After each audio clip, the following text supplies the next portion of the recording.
అంబేద్కర్ గారి ఆలోచన ధోరణి, అంబేద్కర్ ఆశయాలని కూడా కొనసాగించడం కోసం జగన్మోహన్ రెడ్డి గారు ముఖ్యమంత్రిగా ప్రమాణ స్వీకారం చేసిన మొదటి క్షణం నుంచి మొన్నటి వరకు కూడా ఏ విధంగా ఎస్సీ సామాజిక వర్గానికి ప్రాధాన్యత ఇచ్చారో, ఏదో మాటల్లోనో ప్రసంగాల్లోనో ప్రకటనలోని కాకుండా చిత్తశుద్ధితో నిండు మనసుతో ఎస్సీ సామాజిక వర్గ అభ్యున్నతికి కృషి చేయడంతో పాటు ఎస్సీ సామాజిక వర్గాన్ని ఆర్థికంగా, సామాజికంగా, ముఖ్యంగా రాజకీయంగా ఎస్సీ సామాజిక వర్గానికి సంబంధించి రాజ్యాంగబద్ధ పదవుల్లో ఉన్నతమైన స్థానాల్లో ఈ సామాజిక వర్గాన్ని కూర్చోబెట్టి వారికి గౌరవాన్ని తీసుకొచ్చిన ఘనత మనందరి ప్రీతం నాయకులు జగన్మోహన్ రెడ్డి గారు జరుగుతుంది. హయాంలో కానీ మొన్న 2019 నుంచి 24 వరకు వైఎస్ జగన్మోహన్ రెడ్డి గారి ఆధ్వర్యంలో మరి జరిగినటువంటి పరిపాలనని మనం ఒక్కసారి ఆలోచించినట్లయితే ఏదైతే సమాజంలో మరి ఏవైతే అణగారిన వర్గాలు ఉన్నాయో, ఒక ఎస్సీ కానీ, ఎస్టీ కానీ, బీసీ కానీ, మైనారిటీ వర్గాలందరికీ కూడా రాజ్యాధికారంలో భాగం పంచి మరి రాజ్యాధికారంలో వారిని కూడా మరి ఇది చేసుకొని భాగస్వామ్యం చేసుకొని ఏ విధంగా పరిపాలన అందించాలో మనం చూసాం. దయచేసి ఆలోచన చెయ్యండి బాబు గారు.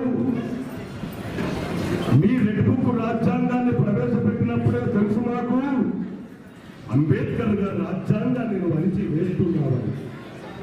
మాకు తెలుసు మమ్మల్ని ఆడుకుంటారని చెప్పి కూడా మాకు తెలుసు.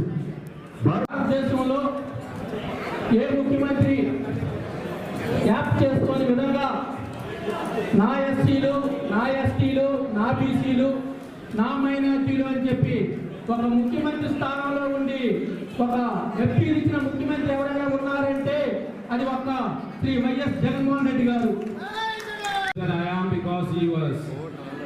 అతని వల్లే ఈరోజు నేను ఈ స్టేజ్ మీద ఉన్నాను. ఈరోజు నేను బీసీ అయినా కానీ నాకు చదువుకునే స్తోమత లేదు. ఆ రిజర్వేషన్సే నాకు ఒక ఊపిరి.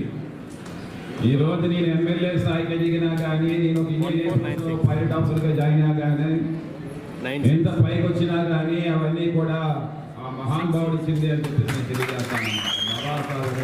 చంద్రబాబు నాయుడికి జైళ్ళన్నీ బాగా కట్టుకోండి, ముందు జైళ్ళన్నీ సుగంగా కట్టుకొని ఏసీ చేయించుకోండి ఇప్పుడే.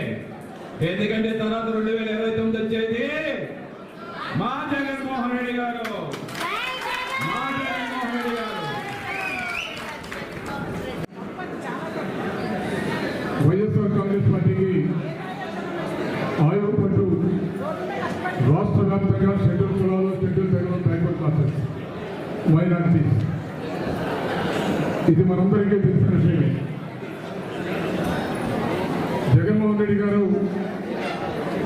ఈ వర్గాల కోసం అనేకమైనటువంటి సంక్షేమ కార్యక్రమాలు, అభివృద్ధి కార్యక్రమాలు చేపట్టారు. ఏ విధంగా కృషి చేసి మళ్ళీ మన పార్టీని బలోపేతం చేసి మీ అందరి కోసం, ముఖ్యంగా ఎస్సీల కోసం ఎంతగానో తాపత్రయపడిన జగనన్నని మళ్ళీ ముఖ్యమంత్రిగా ఏ విధంగా చేయాలో, ఏ విధంగా కృషి చేయాలో చర్చించుకోవడం కోసం మనం ఈ సమావేశం ఏర్పాటు చేయడం జరిగింది. జిల్లా స్థాయి వరకు ఎస్సీ విభాగాన్ని పటిష్టం చేయడం కోసం నేను సుధార్ బాబు గారు మీ దగ్గరికి వచ్చాం. రాష్ట్రంలో ఉన్నటువంటి దళితుల గురించి, దళితులకు జరుగుతున్నటువంటి అన్యాయాల గురించి గడిచినటువంటి సంవత్సర కాలంగా తెలుగుదేశం పార్టీ కూటమి ప్రభుత్వం అధికారంలోకి వచ్చిన తర్వాత జరిగినటువంటి అన్యాయాల గురించి పెద్దలందరూ కూడా మాట్లాడారు. అలాగే జగన్మోహన్ రెడ్డి గారు ముఖ్యమంత్రిగా ఉన్నప్పుడు రాష్ట్రంలో దళితులకు చేసినటువంటి న్యాయం గురించి, వారికి అందించినటువంటి సహకారం గురించి, ప్రభుత్వంలో ఉన్నంతకాలం దళితులకు చేసినటువంటి మేలు గురించి కూడా చాలా విషయాలన్నీ కూడా మాట్లాడారు. స్వతంత్ర భారతదేశంలో రాజ్యాంగంలో ఉన్నట్టుగా అమలు చేసినటువంటి ఏకైక నాయకుడు ఈ రాష్ట్రంలో ఎవరైనా ఉన్నారంటే అది ఒక జగన్మోహన్ రెడ్డి చెప్పక తప్పదు. అతిపెద్ద ప్రజాస్వామ్యం, అతిపెద్ద రాజ్యాంగం, అది మనకు రచించినటువంటి అంబేద్కర్ గారి గురించి గొప్పలు చెప్పుకున్నటువంటి పరిస్థితుల్లో ఈ రాష్ట్రంలో మాత్రం అంబేద్కర్ గారు రచించినటువంటి రాజ్యాంగం అమల్లో లేనందుకు చాలా బాధపడతా ఉన్నామనేటువంటి విషయాన్ని కూడా ఈ సందర్భంగా తెలియజేస్తా ఉన్నాం. మళ్ళీ కాంగ్రెస్ పార్టీకి ఆయన యోజన విభాగానికి అధ్యక్షుడిగా పనిచేశారు. ఎస్సీ విభాగాన్ని బలోపేతం చేసుకునేటువంటి విధంగా పనిచేద్దామని ఆయన పూర్తి సహకారం మేమందరం కూడా ఎప్పుడు కూడా సహకరిస్తామని చెప్పి సందర్భంగా తెలియజేసుకుంటూ సెలవు తీసుకుంటున్నా. Thank you. వారితో పాటు రాష్ట్ర కార్యవర్గ ఉపాధ్యక్షులు పూర్ణచంద్రరావు గారిని కూడా వేదిక మీదకి ఆహ్వానిస్తున్నాం. పూర్ణచంద్రరావు గారికి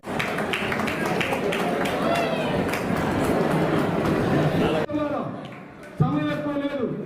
3 సంవత్సరాలు 4 సంవత్సరాలు అంటున్నారు. 2-3 కోరికలు అన్నారు కదా, సమయం ఏమి లేదు. ఇంకా 2వ కోరిక ఏంటో తెలుసా? నా హృదయం రెండవ కోరిక ఉంది. కాలం గిరుగున తిరిగి 1000 రోజులు, 3 సంవత్సరాలకి 1000 రోజులేగా. 4వ సంవత్సరం ఆయన మాట ఆఫీసర్ ఆవిడ వినరు, ఈ పోలీసులు కూడా వినరు. ఆయన మాట ఈ పోలీసులు వినే కాలం ఎంత? ఎన్ని రోజులు?